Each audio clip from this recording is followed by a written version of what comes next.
You may have heard about this really amazing yet not surprising article.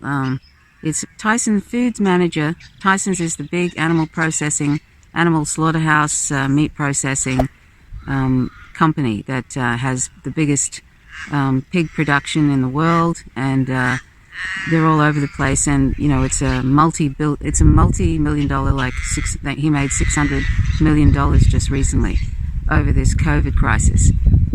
So Tyson's food manager had betting pool for how many workers would get COVID-19.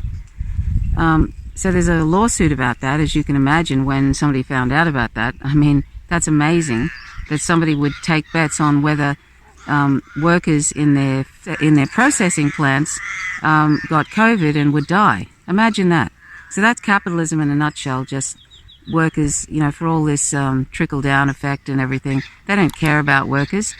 They only care about profits. And this goes for the animals whom they are killing by the billions in these meat processing plants. The reason that these slaughterhouse workers and the meat processing people, the people that cut up the body parts and all that kind of thing, the reason they are there is because we are consuming animal products. That's meat, dairy, eggs, fish, etc. And they wouldn't be there. They wouldn't be dying of COVID like many have died of COVID. There were 6 in this particular Iowa processing plant. I use processing in quotes. There were 6 workers, I think, that died in this Iowa plant, in this Tyson's plant. And they took bets on to see how many workers. And usually these workers are migrant workers. So it's a racist thing as well as a speciesist thing as well as a end-stage capitalist disaster. And as I said, these people wouldn't be there if we were vegan. They wouldn't be processing these body parts. They would be some other work where they wouldn't be getting PTSD from killing animals that are flinging themselves around on these fast-paced lines where they miss the stun section and they end up being stripped, boiled alive, as in the cases of pigs, where they're boiled alive often because they miss the stunning, and which is supposed to render them unconscious, and oftentimes it doesn't, and they end up getting boiled alive. Imagine that.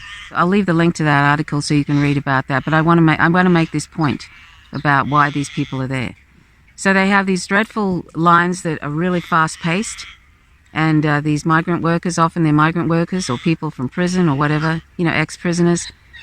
And these people suffer terribly from PTSD because it's such a horrific place to work. Can you imagine constantly slitting the throats of animals who are supposed to, oftentimes aren't unconscious? They're having to chase animals around because they get away like chickens. In this case of, the pig slaughterhouse, there's animals screaming, there's blood everywhere, it smells of blood.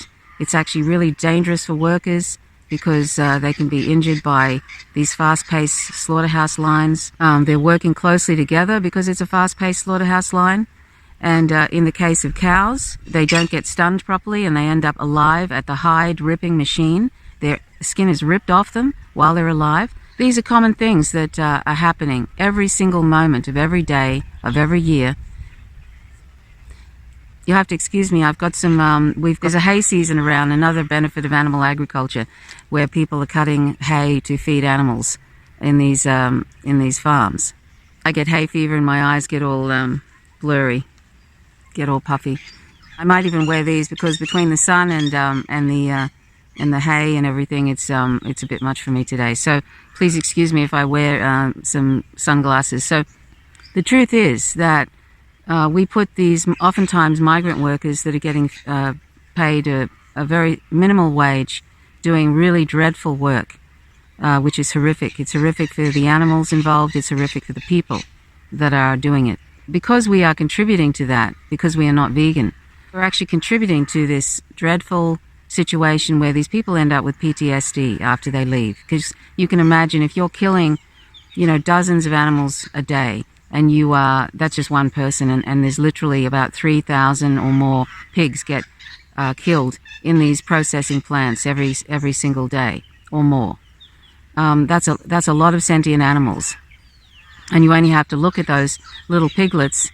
They're so sweet, and if you have an affinity towards dogs, which many people do, there's really no difference between the pig who is being tortured and killed in these processing plants and the dog whom we live with, who is sentient just like that pig, and there's no difference really. So we've decided that one animal is a food, which is actually really, really bad for us. The animal protein is destroying our kidneys and colon. It's also cholesterol ridden and doesn't belong in our body. And some people see dogs as animals, as food sources. And is that worse than seeing pigs as a food source? No. But oftentimes in the West we're horrified because there are people who eat dogs. But really, there's no difference. So anyway, this is a capitalist nightmare, but we are contributing to it. We're contributing to these massive plants. If we didn't create demand for animal products like meat, fish, dairy, eggs, etc., there would not be any plants like this. There would not be people dying of COVID because they're close together, because they have these psychopaths for bosses who literally take bets on whether they live. They don't die from COVID. We are contributing to this in so many ways, but the main way we're contributing to this is the demand for animal products, and that's because we're not vegan. So if we withdraw our support for this dreadful, torturous thing that we're getting other people to do, it's like we're hiring assassins, basically. If we withdraw our support by not consuming products of violence like eggs, dairy, fish, etc., meat, etc., in this case, pork and all of that, but all animal products, they're all products of violence, then these animals will not be bred into existence to be tortured and killed.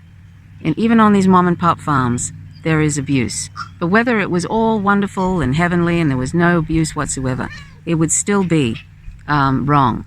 Even if animals were sung to sleep and people petted them while they were singing them to sleep before they slit their throat, it would still be wrong, because they're sentient beings. And just like you and I want to live, they want to live. They want to live free of our interference. They want to live free of having their children taken away from them and being mutilated and all the awful things that happen because of economic efficiency.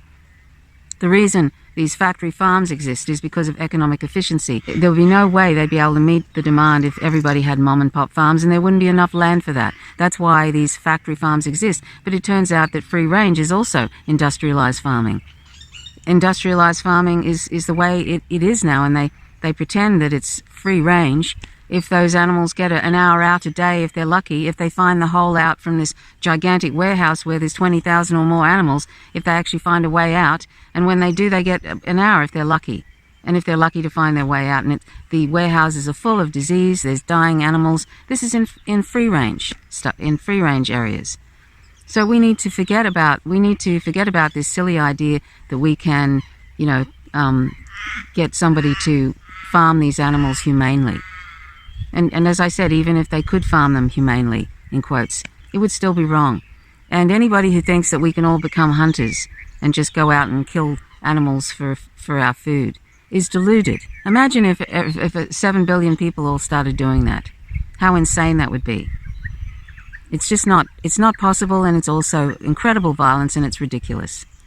So we need to let go or be dragged, because animal agriculture is not going to feed the planet by 2050. That's the fact.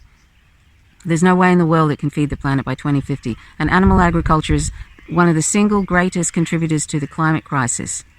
According to the largest study to date, 119 countries, 40,000 farms, 90% of all we eat from farm to fork. The conclusion of that Dr. Paul's UK largest study to date is that a plant-based diet is the single most important thing anyone can do to not only address the climate crisis, but to address eutrophication, acidification, water shortages, land shortages, rainforest destruction, and so forth. Rainforest destruction is one of the biggest rainforest destroyers is animal agriculture. 1 acre to 2 acres every minute are destroyed, burnt down, so that they can put in paddocks for animals to graze, so that they can then kill them to send the beef all over the world.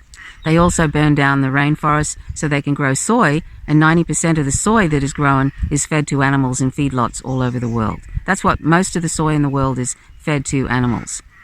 So there are so many reasons, and basically the Amazon rainforest in 15 years, it's expected that it's going to start putting out CO2 rather than being the lungs of the planet and absorbing CO2 and then putting out oxygen. It's going to do the reverse and start putting out CO2. So if we are not vegan, we are contributing massively massively to this destruction of the planet. We are also contributing to world hunger, because look, I want you to look at this meme and how much land would be left if we stopped using land to graze animals. We'd have not only enough land already to feed the world with a plant-based diet, but we'd have literally continents left. Continents left. So it is an insanity. It is a total insanity for us to keep on. Look at these slaughterhouse workers and these meat processors going to work in these dreadful conditions, being paid nothing to be torturing and murdering animals every single moment so that we can have a few moments of palate pleasure. Look at how they're forced to go to work too, because they cannot afford not to go to work. So they have to put themselves in danger of COVID, and people are taking bets on whether they die or not. How insane is that? We have to stop. So please excuse me wearing these sunglasses. I just, between the sun, the glare, and my eyes are being affected by the hay, which is a result of animal agriculture around here. People collecting, baling hay, etc. I'm sorry, I have to. It just helps me today. So anyway, thank you for watching. Please consider going vegan. I have a vegan resource in podcast form, howtogovegan.org. Please check it out. It has references to nutritionfacts.org. I don't agree with everything on that site, but it's a science-backed site. They scan all the latest nutrition articles and medical journals and the latest studies to date, and it's amazing the benefits of a plant-based diet, and it's also a horror story what animal products are doing to our bodies. So please check out howtogovegan.org, and please check out nutritionfacts.org. Thanks for watching. Till next time. Bye for now.